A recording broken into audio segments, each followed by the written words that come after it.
এখন থেকে 1 লাখ বছর আগেও দক্ষিণ এবং দক্ষিণ পূর্ব এশিয়ার পুরোটা জুড়ে ছিল গহীন জঙ্গল।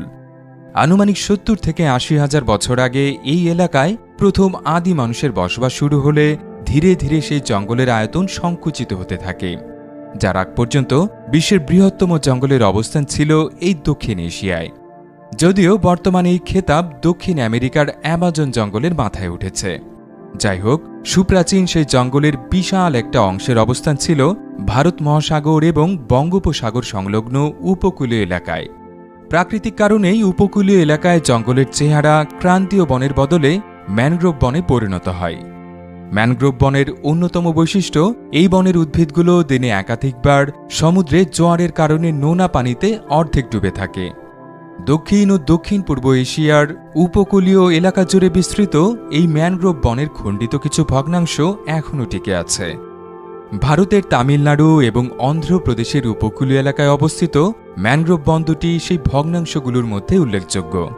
কিন্তু বিলুপ্তপ্রায় সেই সুপ্রাচীন ম্যানগ্রোভ বনের টিকে থাকা সবচেয়ে বড় অংশটির নাম সুন্দরবন। বাংলাদেশের দক্ষিণাঞ্চল এবং ভারতের পশ্চিমবঙ্গ রাজ্যের দুটি জেলা মিলিয়ে বিস্তৃত এই বনটি এখনও বিশ্বের বৃহত্তম ম্যানগ্রোভ বনের খেতাব ধরে রেখেছে। প্রিয় দর্শক, আপনাদের সুন্দরবন সম্পর্কে জানাতে এই ভিডিওটি তৈরি করা হয়েছে।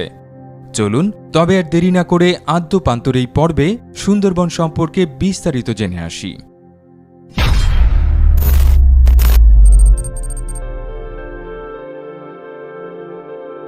বাংলাদেশের খুলনা বিভাগ এবং ভারতের পশ্চিমবঙ্গ রাজ্যের উত্তর ও দক্ষিণ 24 পরগনা এই দুটো জেলা মিলিয়ে বিস্তৃত বিশ্বের বৃহত্তম ম্যানগ্রোভ বন সুন্দরবনের মোট আয়তন প্রায় 10,000 বর্গ কিলোমিটার। মোটা দাগে এর শতকরা প্রায় 60% বা 6,000 বর্গ কিলোমিটারের মতো এলাকা বাংলাদেশের নিয়ন্ত্রণে রয়েছে, আর বাকি শতকরা 40% বা 4,000 বর্গ কিলোমিটারের মতো এলাকা ভারতের নিয়ন্ত্রণাধীন। জমি মাপজোকের প্রচলিত এককের হিসেবে এই সুন্দরবনের আয়তন প্রায় 25 লাখ একর। বিস্ময়কর ব্যাপার হল, বিশ্বের দ্বিতীয় বৃহত্তম ম্যানগ্রোভ বনের আয়তন মাত্র 3,000 একরেরও কম।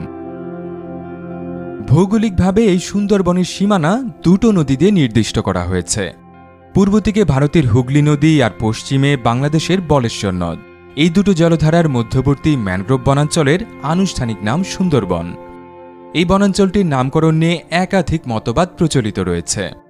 এর মধ্যে সর্বোচ্চ সমর্থনপুষ্ট মতবাদ অনুযায়ী সুন্দরী নামক এই বনের এক ধরনের গাছের নাম অনুসরণ করে সুন্দরবনের নাম রাখা হয়েছিল। তবে এর বিপরীতে কেউ কেউ বলেন সমুদ্র বন অথবা চন্দ্রবন নামটি অপভ্রংশের কারণে সুন্দরবনে পরিণত হয়েছে।